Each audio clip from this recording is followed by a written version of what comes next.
onto section C. Enzo connects logic gates together to make a logic system.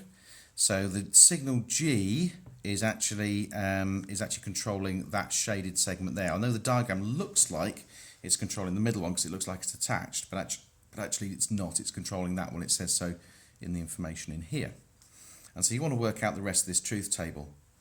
So this is an OR gate, and that's a NOT gate. So for that E to be 1, that would have to be 1, or that could be 0 or 1, or that could be 0, and that one could be 0 or 1. So either A or B must be 0 or 1. Okay, the input here.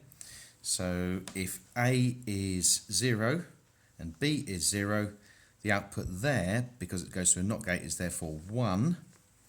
So the output would be 1. If A is 0 and B is 1, then that input there would be 0 because it goes to the NOT gate, so it starts off as 1, becomes 0. So they're both 0, so that would be 0. And again, if you had 0 and 1, it's exactly the same. It'll be 0. If you had 1 there, that would be definitely a 1 because it's an OR gate.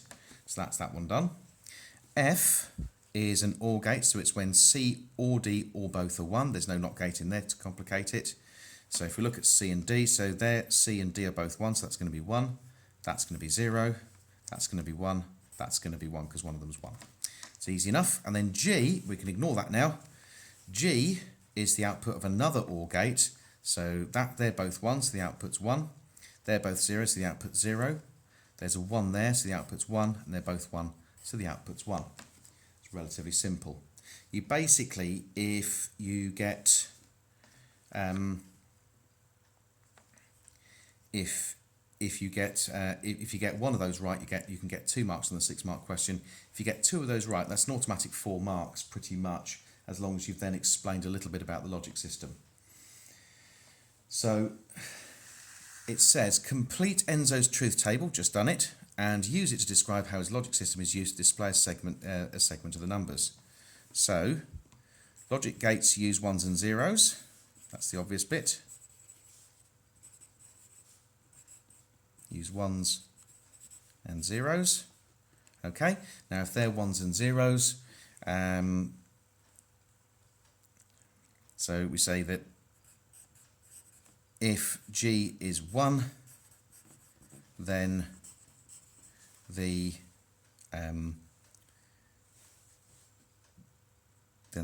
segment is shaded. Now, if we think about it, if the segment's shaded, when would you need that segment shaded? Well, you'd need it for 1, not for 2, you need it for 3, 4, 5, 6, 7, 8, 9 and 0 is shaded. So that would be for 0, 1, 3, 4, 5, 6, 7, 8 and 9. When G equals 0, it is not shaded, and that would be for 2, sorry, 2. Okay, because that's the only one where the segment's not shaded there.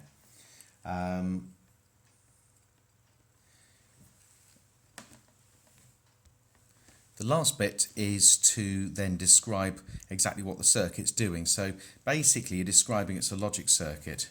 So the logic circuit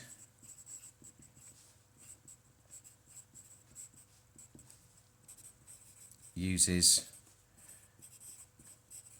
a system of 3 OR gates and a NOT gate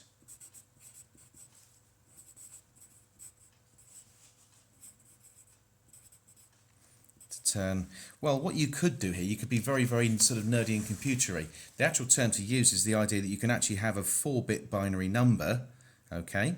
So you could take this table to be a 4-bit binary number, so that would be 0, that would be 1, that would be 2, that would be 3, because you've got 2 plus 1 makes 3, and so on. So you turn a 4-bit binary number into a single output for G. To turn a 4-bit binary number into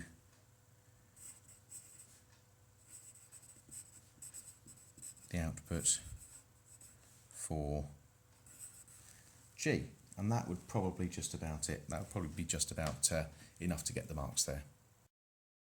Question number 10 is all about transformers. So here we go, looking at a simple diagram of a transformer. You're just basically filling in the gaps here. So the core here, remember, is made of iron. This is the primary coil, and that's the secondary coil.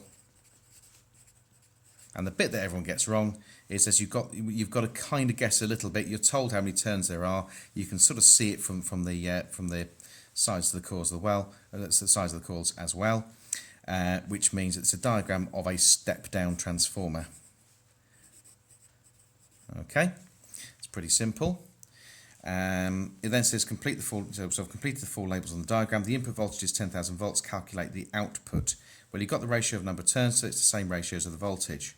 So if you're going to have 4,000 turns over 150, it's going to be 10,000 volts over the voltage. Now you can do all kinds of different things. You can either rearrange it, or you can work out the ratio there and then know it's the same ratio. Depends upon how your brain works. But basically, I like to rearrange it. It's just the way just the way I find it easier. So that's going to be 10,000 multiplied by 150 divided by 4,000. That's going to give me a voltage of 375 volts. And I put that in the right place to make sure that my final answer is there, because the examiner's going to look there before they look anywhere else. Transformers are devices that work with alternating currents. Explain why they require alternating current. So we need the idea that it produces a changing magnetic field. Okay, so we could say that the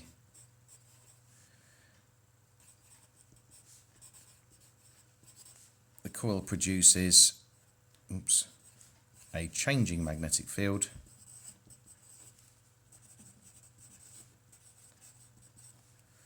which induces a current in the secondary coil.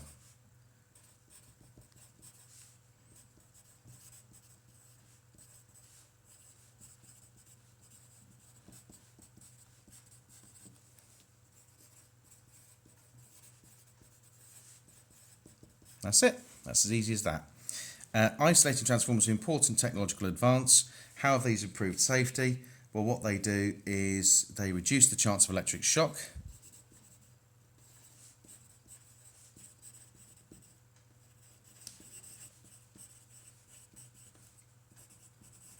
By being isolated from the mains electricity, by being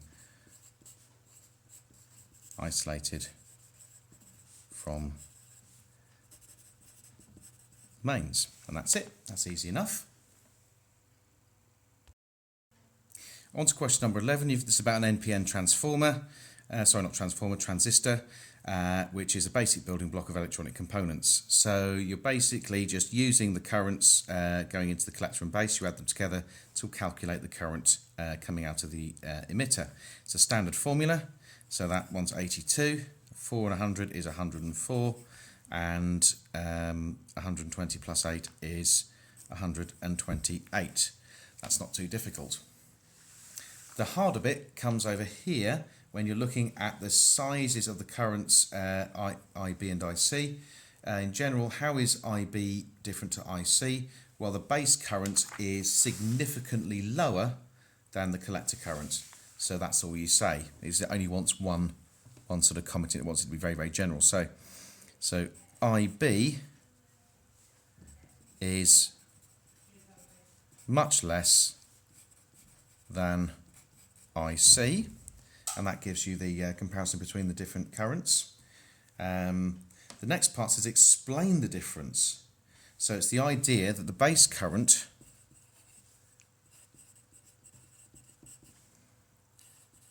only needs to be small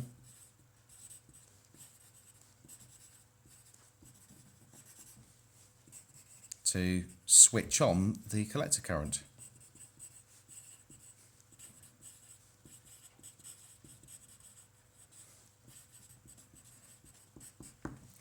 And to allow a larger, I should say larger rather than a large current through the transistor.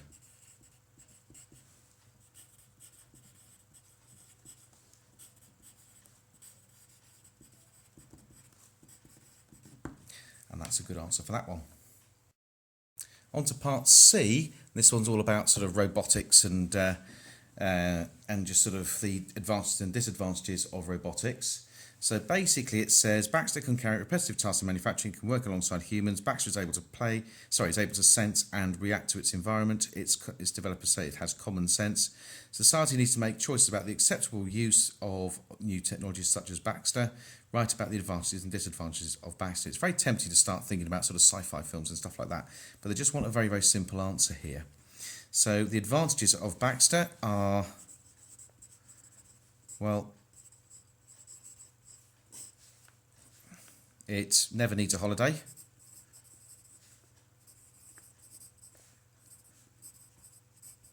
That's the obvious one. It never needs a holiday. It might need some time offline to be repaired, but it doesn't really get sick leave.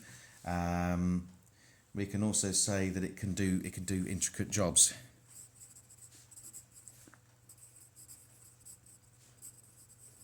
Can do repetitive, intricate jobs. Okay, you can't just say repetitive because that's actually in the question, so you won't get anything like that. Now the disadvantages, well, it's a 3-mark question, so you probably only want sort of 2 of each here. The disadvantages are quite simple. Well, the first one is it removes jobs. Okay, which can be put to an advantage because you can say it can make products more cheaply. Another disadvantage is it can be dangerous if something goes wrong.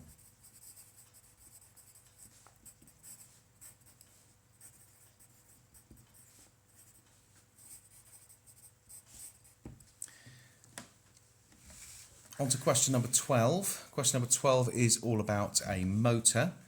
AC generators are used to generate electricity. So you've got an AC generator. Loads of people take one look at this and think of motors, and although it's structurally the same, so we've got to explain how the AC generator works. So the idea is very, very simple. You've basically got, it's a 2-marker, so then you really want 2 things. So the coil rotates, because obviously you can see that. That's not enough for a mark in itself, but it's a good place to start. Coil rotates and generates a current in the coil, and generates a current, I can just say, okay? What I can actually say is I can say it generates the current by induction. I might as well use a key word here. And that in itself could actually be enough to get the 2 marks. But I just want to maybe do a bit of a mention about the slip rings, and they just provide a contact. So I'm just going to put that last bit in. Slip rings provide an electrical contact.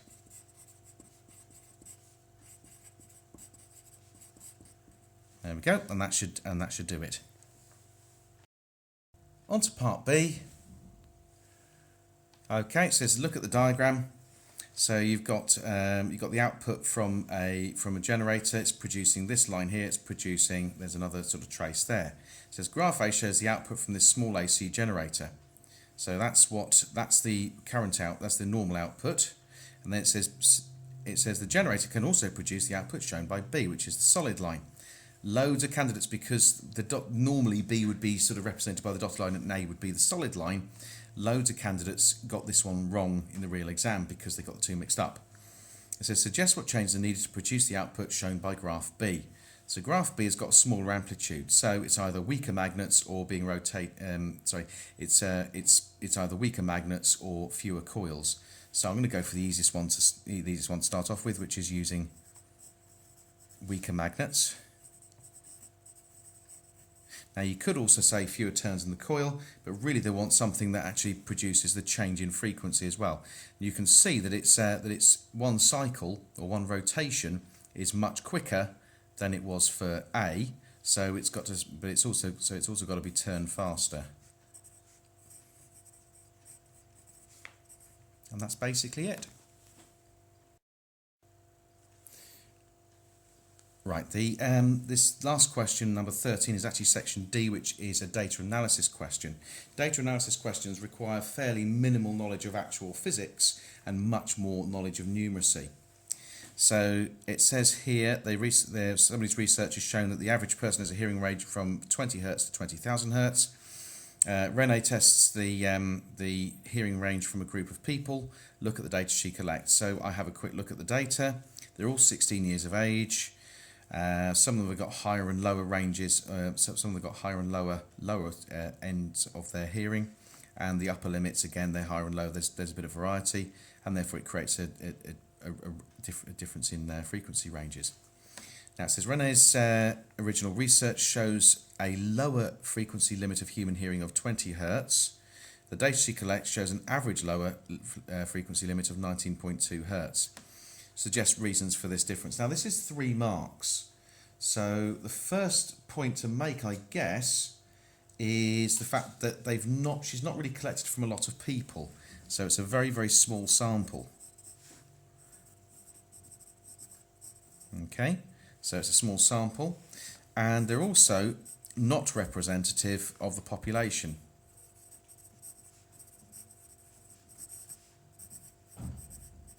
For the simple reason that they're all 16 years of age. And if they picked a wider range of ages, they might get something a little bit better.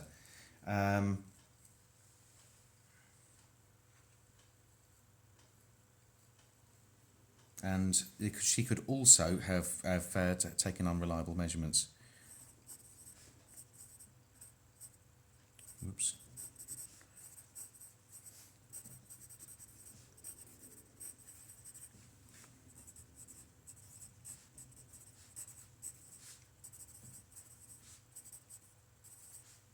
So in other words, she might not have actually measured it correctly in the first place. Now, Renee has not completed her table. She's lost some of her results. Calculate the upper frequency limit of hearing for Dione. Now this looks impossible, because have you got to guess this? No, because you're looking at the average here. So you know that the average, which is 19,800, is actually all of the 5 added together and divided by 5. So that would be 19,000 plus 20,000 plus 21,000 plus 20,000 plus x, all divided by 5. Now if you rearrange that, basically what you can do is you can take that average, multiply it by 5, and then subtract each of those 4 different numbers, and you end up with x, that missing one, being 19,000. So you put that in there. Okay, it's asked for that, not that. Right, let's move on. On to part B of the data analysis question. It says describe the trends shown by the graph, and it's 2 marks. So the first one's obvious. It shows that the hearing loss in decibels increases as you get older.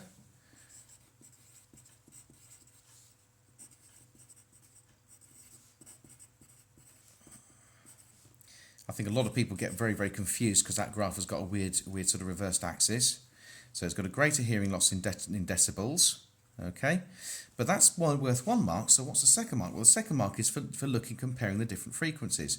And you can see that the higher the frequency, the greater the effect. So greater hearing loss in decibels, well, I should say as you get older.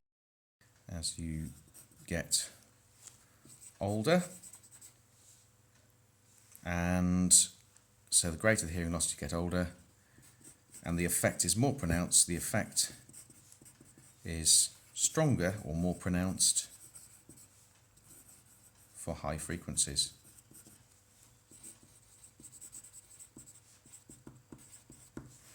And then the last bit, scientists are developing hearing aids to help people hear high frequency sounds.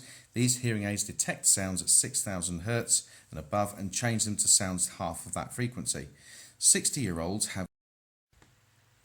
Okay, following a slight IT issue there, I'll just reread that last question. Scientists are developing hearing aids to help people to hear high frequency sounds. These hearing aids detect sounds above 6,000 Hz and they then change them to sounds of half that frequency. 60-year-olds can have difficulty hearing above 6,000 Hz. Explain how these hearing aids can improve their hearing. Use data from the graph in your answer. So first of all, they turn... So it turns the 6,000 Hz into 3,000 Hz. So you can compare it on the graph. So if you're 60 years of age, ordinarily I'd use a ruler for this, you can actually see the difference it makes to your hearing. So if it's about 6,000 Hz, you know, it'll be round about sort of 26 or so decibels. And if it's 3,000 Hz, the hearing loss is only going to be about maybe 12 decibels. So this will create a difference of between 12 and 26. So that's going to be, I'm going to put it here as 26 decibels, and that goes up. That only creates a 12 decibel hearing loss. So 26 minus 12 gives you a 14 decibel improvement in hearing. How do I know to do that? Well, first of all, it tells me to use data from the graph, so you know you can use the graph. And it does mention here about 60-year-olds. So I'm going to use the data for 60-year-olds for 6,000 to 3,000, and you can then read it off. Of course, if you read it with a ruler, you probably get slightly different numbers. But the examiner's really interested mostly in the technique there. So is it going to be worth 3 marks? I've got to ask myself. Well, looking at it, I've talked about what it turns it into. That would probably do it. It improves the hearing by changing by improving it by 14 decibels. Well, I suppose I should then mention the idea that it improves their hearing. I think that would probably do it. Yeah. So it makes the high frequency sound heard more easily. So high frequency is heard more clearly. Just to really sort of nail it. I don't think it's necessary. I think I've got enough there, but I'm always going to put a bit extra in. And that's the end of the paper.